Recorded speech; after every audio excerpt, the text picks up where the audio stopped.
Hello and welcome to Salubrious Skin with Dr. Irene podcast. This podcast is all about how to attain healthier skin. You may be struggling with a skin condition such as psoriasis or eczema or acne, or perhaps a condition that causes the skin to become unhealthy, such as PCOS or irritable bowel or Crohn's disease. Regardless of what your condition is, healthy skin is attained by having a healthy body. So my mission is about bringing a huge array of experts to your attention in various areas of health. I hope you find this information knowledgeable and insightful and helpful for your specific journey in having better health.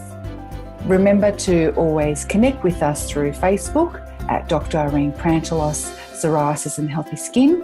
You can email me at info@salubre.com.au. I hope you enjoy the show, and please feel free to give us any sort of insight into what you feel you need to hear in future episodes. Hello and welcome to Salubrious Skin with Dr. Irene. Today we are talking about gut health, and we all hear about we need to improve our gut health, but many of us have no idea how we can actually do this. So today I am joined by a nutritional health coach and mental health therapist and the founder and director of Fermentanicles, Jayta Szpitalak. How are you? Good, how are you? Thanks for having me. I hope I pronounced your name correctly. Yeah, I know. My name is a tongue twister, as is my brand name. So, well, I love your brand name, Fermentanicles, because it makes so much sense to me. But I think, sometimes when people don't necessarily know, they might get a little bit muddled up and all that sort of stuff. So, yeah, we try to say fermented botanicals so people get the connection easier. Yes, of course.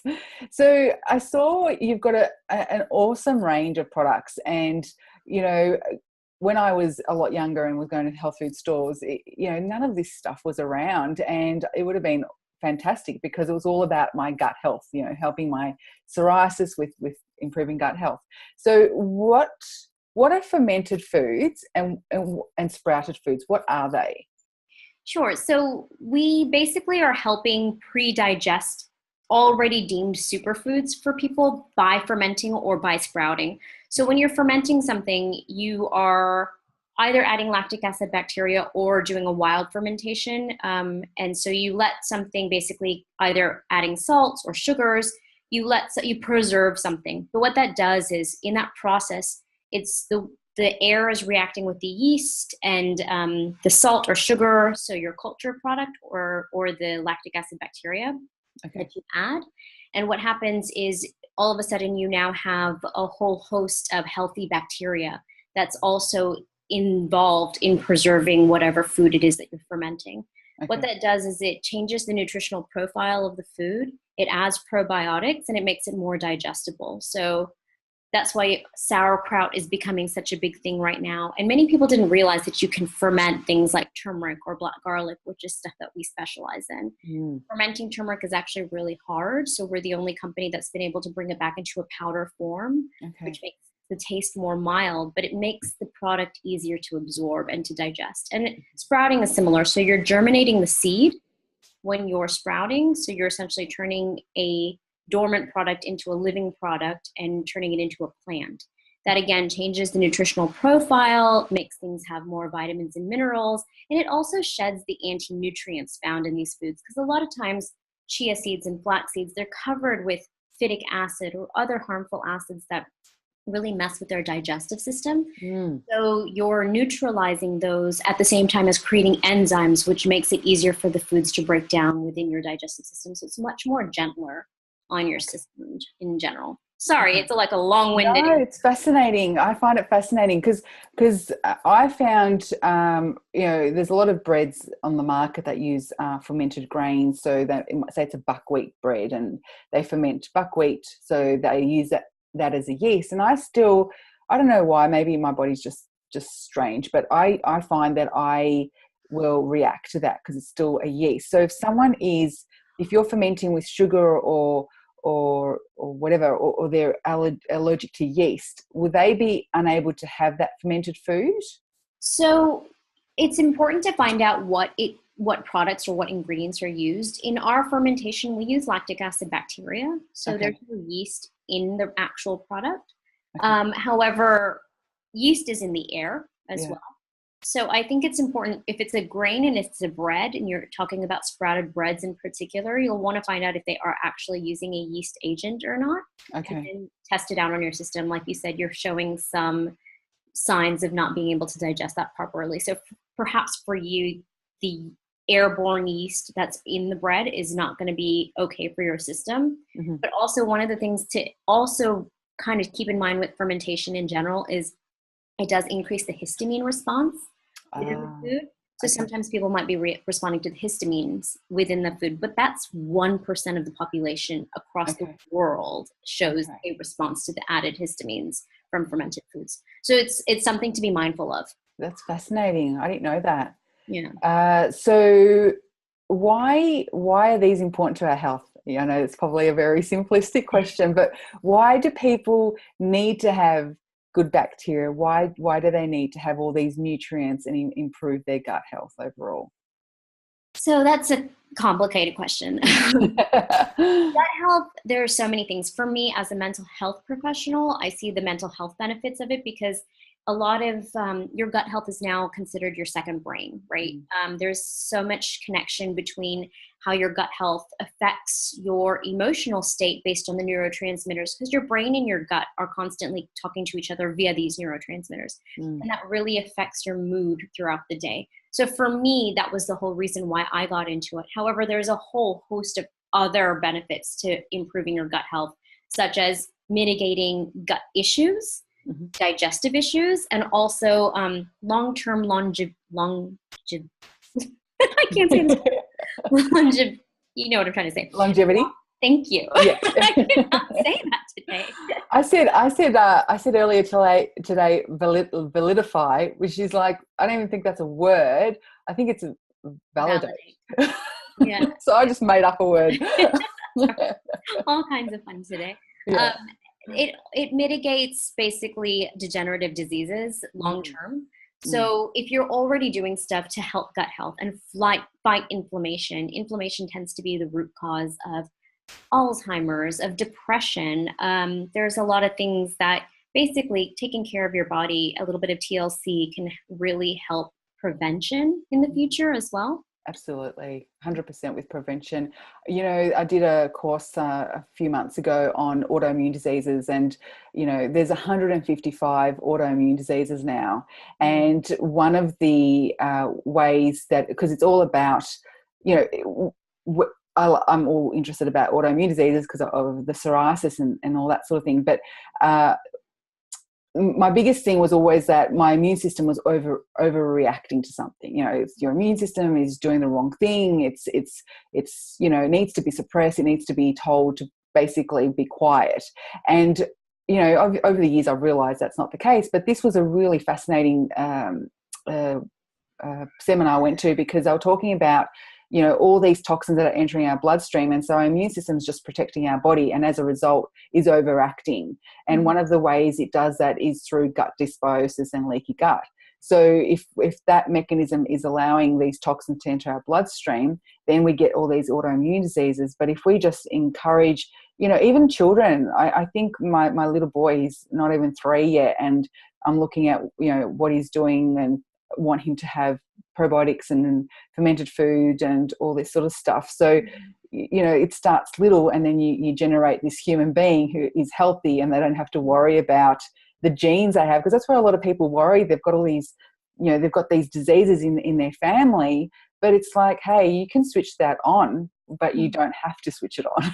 Sure, and using these products is a great way to avoid that from happening. Absolutely. Yeah. My children are allergic to all nuts, actually. Okay. And they're showing some promises between like having micro nut exposure with probiotics. Okay. So I found that really interesting. So there's a few nuts that now, from testing with the hospitals and stuff, we're allowed to give them a little bit of every day, but I make sure to give them the probiotic because I just want to increase their ability to be able to process and digest those foods. Yeah, absolutely. And nuts can be pretty tough to digest as well. So I can understand that. So if someone is wanting to, because I had a look at your range, and black garlic really stood out, and I have heard a little bit about that of late. Could you explain to me what is black garlic and Sure. how it's different to white garlic? Yeah, so black garlic, we call it fermented, but actually it's erroneous to say that. What it is, it's aged, but it's manipulating heat and humidity through the aging process. So if you control those variables, you're basically aging the garlic, and it turns black as it's aging. It caramelizes it, and it's a really beautiful flavor. I actually open up those capsules and sprinkle it on my eggs because it's okay. really yummy, umami, balsamic-y flavor. It's really nice. But what it does is it standardizes the level of SAC, sialycysteine, in the product, and what that is great for is immunity. It's great for blood sugar levels, and kind of what it amplifies garlic. So I like to say that it's like garlic on steroids. Amplifies all of the nutrients and the amino acids found in the garlic, and the protein levels. So you can actually open the capsules and add them to your food. Yeah, we do that with the garlic, and we do it with the turmeric. Our turmeric is so mild compared to normal turmeric. And I know turmeric lattes are like a really big trending food right now. I love making it with our turmeric just because turmeric can have quite a bite to it. It can be quite bitter. And with the fermented turmeric, it's not at all. So I'll just make my own little turmeric latte with one of the capsules. I'll open it and add it with some cinnamon and some cardamom, and delicious. Yeah, it's making me hungry right now. Okay, so I'm really. It was really interesting how you said about the chia. Well, you're talking about the fermented aspect and changing the biochemistry almost of the chia seeds, because I know chia seeds start this interleukin phase for people with psoriasis, actually can exacerbate their psoriasis. But now I'm curious to know whether your product will do the same thing, because I always tell patients, don't have chia seeds, have flax seeds. Yeah. But that could be because you said of those acetic acid. Yeah. A lot of, so chia and flax are really interesting seeds to sprout, because it's first of all, it's very hard to do it. They are quite a interesting texture when it's combined with water. They become quite viscous. Okay. So a little bit mucinogenic. I can't say that word either. So almost like an egg white consistency. They become quite gelatinous. Yeah. So it's really hard to actually sprout these seeds. It takes a lot of TLC. But what that does is it neutralizes the acids outside of the seed, and then it creates enzymes. It also doubles the antioxidants. So one important thing to note on the flax is that flax has a really high rancidity rate because of the high lipid count within the flaxseed. When you're doubling the antioxidants found in the seed, you're protecting those lipids from going bad. So you're actually increasing the shelf life. And flax is a really hard seed for your body to digest. So literally you can we're taught to like grind it up, but if you're grinding it, you're not getting rid of the acids that are outside of it. You're just grinding the acids. Yeah. You're ingesting it. So a lot of times it literally passes right through you, because we're getting rid of the outer coating of that seed. All of a sudden now your body's able to digest the nutrients and vitamins that are found in the flax. So flax is really great for that reason. Chia, it's interesting. I can't speak to what you're talking about with the psoriasis because I haven't had much experience with that. I would love for you to try it. I'm happy to give you some to be a guinea pig and let us know, because that's really interesting feedback. We've actually had a lot of feedback on psoriasis, people with psoriasis with our turmeric. That's shown really promising to alleviate some of the symptoms. Yeah. But that'd be great for also the psoriatic arthritis too, I'd say. Absolutely. People see it within 2 weeks. Then I get amazing phone calls, because originally I started the turmeric because of the research showing that it's great for depression. It actually works better than antidepressants. 1,000 milligrams. So that was my whole thing as a mental health therapist. I was like, this is great. Why can't I find it in Australia? Here's my like kind of wake up moment on what to do. And so I started doing this, but then I was getting all these phone calls with people with pain, joint issues, and they're calling me. And psoriasis was one of the ones that I was completely flabbergasted by, because I was getting phone calls with a lot of people seeing relief, which is great. I'd love to find out about the chia with you. Because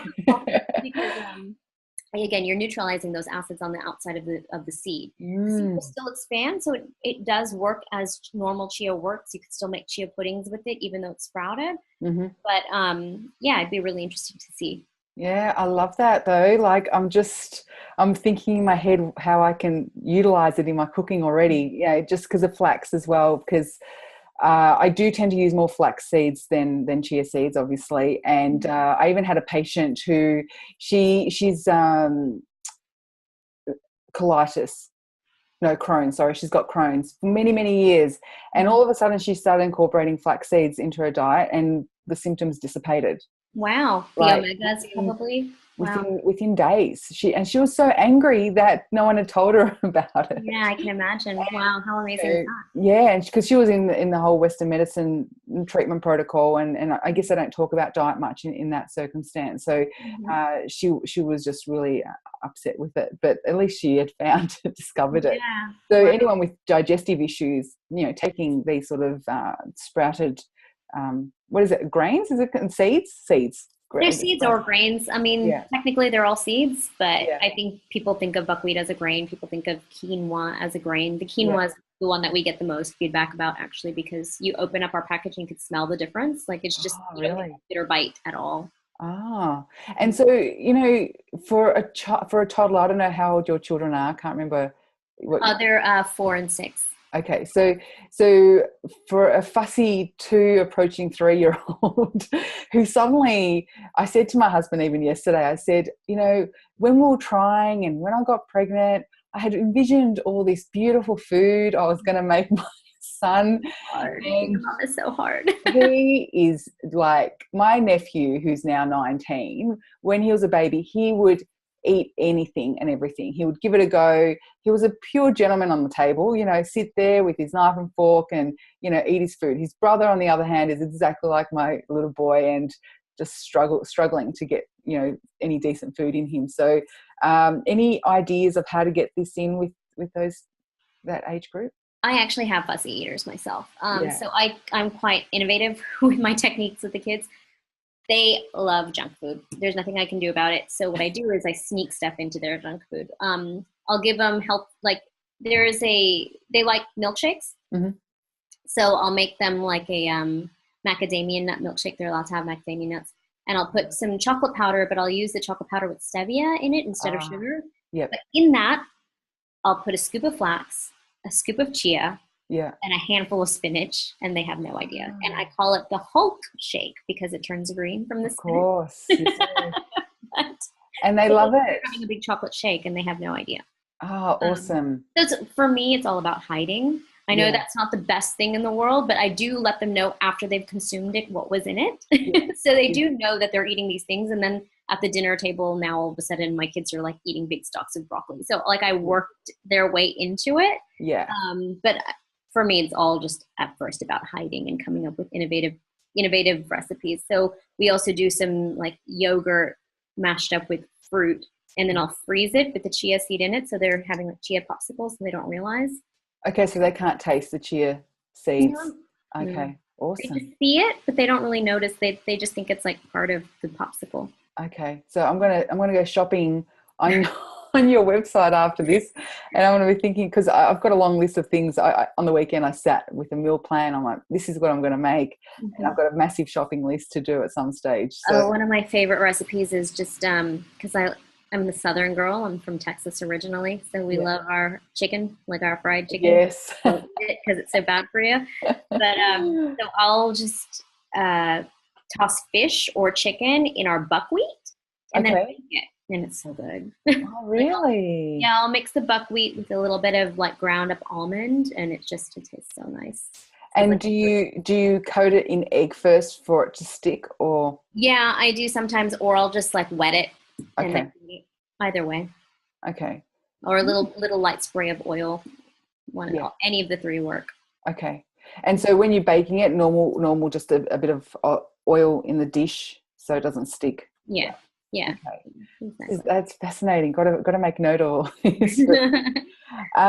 Okay. You mentioned before about live food. Mm-hmm. So what is live food? It's what we were talking about, the probiotics. So all of a sudden you have a living food because it's got living agents in it, the healthy bacteria. And I guess it's more about the bacteria, and that's why it's considered a living food. But because we're germinating a seed essentially and turning it into a plant, and we dehydrate it at very low temperatures to keep the nutrition intact, it's still basically a living plant. It's at a stage now. Sorry about that. It's at a stage now where it's more bioavailable for you. Yeah. Okay. I had freaked my dad out once when I told him I was giving him probiotics, and he's like, well, what are these probiotics? Old-fashioned Greek man, And I said, well, Dad, it's just live bacteria, and it's really good for your gut. And he freaked out when I told him it was live bacteria. Never had it. So I was like, mental note: don't tell him anything's live, because it freaks him out. Yeah.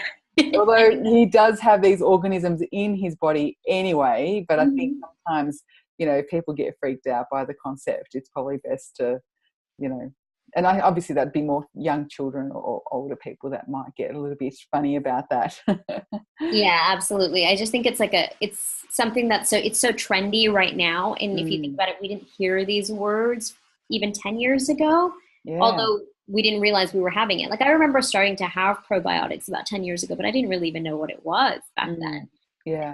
One of the important things to note, though, is if you're going to have a probiotic-rich diet, it's important to also include prebiotics into your regimen as well to help digest the probiotics. Okay, so tell me. Fiber. So what are prebiotics again? It's basically anything rich in soluble fiber, which allows your body to process the healthy bacteria you're putting in there. So, I think even apple cider vinegar is considered a prebiotic, even though that's not a fiber. But things like artichoke or I'm like blanking right now, although I have like a laundry list of things that to tell you to Yeah. But so prebiotics are basically food for the probiotics. Yeah, essentially. And so if someone has a really poor gut health, let's just say, and so they're trying to increase their probiotics, is that important to do that at the same time, the prebiotics, or do you do a little bit probiotics for a period of time and then introduce the prebiotics, or can it be done? No, you do it together. You should have it together. And do you have a product, probiotics? Well, our flax and our chia are rich in prebiotics. I think actually all of our grain lines are rich in prebiotics. But let me get back to you on that, because I'm not 110% sure about the levels specifically in each of them. And then the turmeric and garlic are just rich in probiotics. Yeah. And so with the buckwheat, you can just use that. It's buckwheat flour, isn't it? So you just use it as you would any flour. Yeah. I use it in place of normal flour. Okay. So I make buckwheat cookies and stuff for the kids. Yeah. Okay. And is the flavor much different to normal flour? Buckwheat has a mildly, like almost slightly sweet and nutty flavor to it. Yeah. So, have you had buckwheat groats or anything before? I used to have a lot of these different grains when I was younger, because obviously I had to move away from wheat and gluten.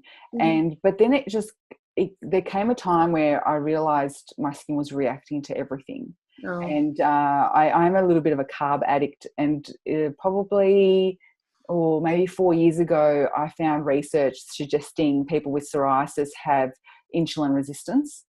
So I think the quantity of carbs I was eating was creating the flare-up versus the actual carbs that I was eating. So even though I might have been having, buckwheat bread and it's healthy and beneficial for me, I might have been having quantities that were instigating an inflammatory response.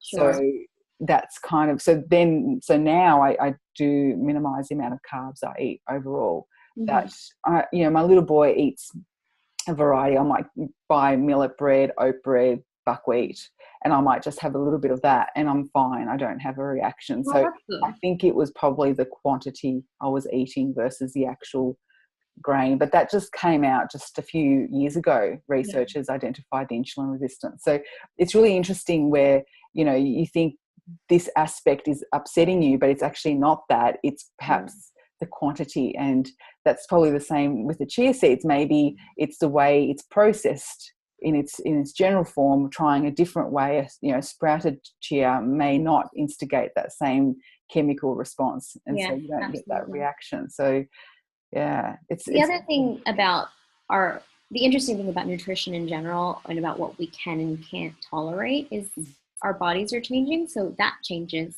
And what worked for us last year might not work for us this year. Absolutely. And I find that really interesting and also puzzling to navigate, because someone who like yourself has these issues that you're dealing with, like an autoimmune condition, it makes it more difficult, because sometimes things are okay and then all of a sudden sometimes things are not. And it does sometimes, even it could be just brand specific or grain specific. Like maybe you can tolerate something that's grown in South America but not in Asia. Like, it just there's so many factors. Yeah, it is so true. And that's where you start to just avoid everything that's packaged, because I got to the point that I couldn't pinpoint what was the instigating factor. Was it the product? Was it where it was manufactured? Was it where it was grown? It's too difficult. But once there's a product that suits you, you kind of stick with it. Yeah. And actually, you mentioned the staying away from wheat. Buckwheat's actually really funny in that they have to dehusk the buckwheat, right? So in order to find a completely actual gluten-free buckwheat, sometimes can be difficult, because a lot of times they're taking the buckwheat to a facility which has handled wheat already. So you might get a cross-contamination of gluten. Okay. We have to be really careful about that. Our buckwheat, we're very specific. We don't want it in any facilities that have handled any gluten, because we have a lot of gluten-free clientele that we want to cater to. Yeah. Our buckwheat never has any cross-contamination. So we go to a very specific farm. We go to a very specific manufacturer for handling of like dehusking the buckwheat and all that type of stuff. So that's just something to note in case you are having issues with buckwheat.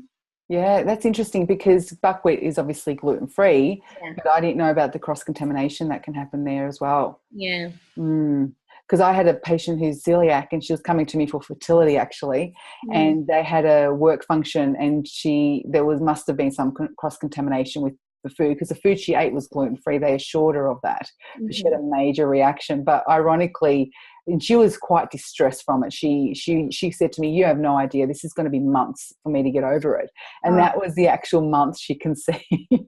Oh, well, there you go. So I was like, clearly put yourself in a state of stress and, concern with your digestion, and then you obviously are more fertile. But this has been fantastic. Completely opened my eyes to a whole different world, because I have closed myself away from all this stuff, because it's like, you know what, it's just too hard. Don't even worry about it. But now that my little boy is needing all this stuff, I've now started exploring it more, and I am conscious of keeping him as healthy as possible and establishing that foundation, and starting young is always the best way. But I think the black garlic, I'm going to introduce the black garlic to my mum. She's going to she loves cooking. My mum absolutely loves cooking, so I'm going to talk to her about it, and she'll be probably your biggest fan. Oh, I can't wait. But you did mention actually to head on over to fermentanicles.com.au. Yep, exactly. So in case anyone is having a hard time with our brand name, it's #fermented botanicals. So it's Fermentanicles. So you just take the boat off of botanicals to get our brand name. And we're having a 15% discount for all of your listeners at the moment. So it's your brand name. Is the code. So what was the? Oh, we'll put it on the screen. What was the coupon code? It was Salubre. Yep. I'll put it on the screen if anyone's watching this video, because we do have the podcast in video and audio. And if any questions, you can always email me and I can forward you the coupon code. But I've already got this shopping list in my head. I'm so excited to try all this stuff and bake some cookies and things like that for my little boy and get all these nutrients in him, because clearly not happening the way I'm trying now. So I need to shake things up a bit. And I think you're probably doing a better job than you give yourself credit for if you've already incorporated all this stuff into his diet. Well, I did salmon cakes last night, and my husband's eaten them. Well, at least someone's having them in your house. Organic salmon, $18 for 2 little pieces, and my husband ate them. And I was like, I don't mind. Obviously, he needs nutrition as well, but I did want to get some of those omega omega oils into him, but he was just not in the mood. Not in the mood. It's all about sneaking. Does he like sushi? I haven't tried sushi, but he did used to eat salmon with broccoli and potato. Okay. And just, of late, it's, I don't want it. Yeah. With my kids, they love mashed potato. So, but they like the consistency of fish. But I'll just mash the fish and the broccoli all into the potato to make one big pile of mush. I do that too.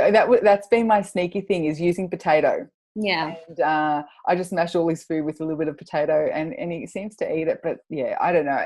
I don't know if it's the heat, because he's drinking more milk and not wanting actual food. So I'm not sure if it's been the heat as well. So yeah. Oh, well, then those popsicles might be a nice. Yeah, you said that, and I thought of that too. I might try that out. But he's not really into sugar, so he doesn't eat fruit. Oh, how good Although is that? he was like a year ago eating watermelon and nectarines and plums and stuff. But because during the year, I guess, he wasn't eating much fruit. He's now just, I've been conscious not to give him sugar. I'm like, I don't want to make him into a sugar addict yet. I'm sure he'll become. You are one leg up, because even fruit as an adult, you should have like 1 serve a day and 4 serves of vegetables. So like this kid's, he's got a bright future ahead of him. He loves his carrots. That's so good. Yeah, I give him carrots, and anyway, I'm trying, but definitely having these sort of ingredients to play with will give me some more options to bake and make some recipes that I can actually try and get him to eat. So thank you for your time today. I really appreciate it. It's really been so insightful for me, and I definitely know the listeners out there are finding it more useful to know that, gut health doesn't mean I just sit around and have my probiotics. I can actually make these delicious recipes. And you can get like you even said, your chia, what was it? The chai latte with the turmeric and, garlic on black garlic on eggs. It's these little things that will just create so much benefit to your health. So I really, really appreciate your time. Thank you for having me. Thanks. Be sure to head on over to fermentanicles.com.au. So fermented and botanicals, is that right? Yeah, but you take the boat off, so it's fermentanicles. Fermentanicles. It's just a combination of the 2 words. Yeah, I love it. It's awesome. And so thanks for listening in today, and be sure to take some more episodes into your iPad and follow us with future podcast shows. And it's all about salubrious skin with Dr. Irene, and I will see you next time.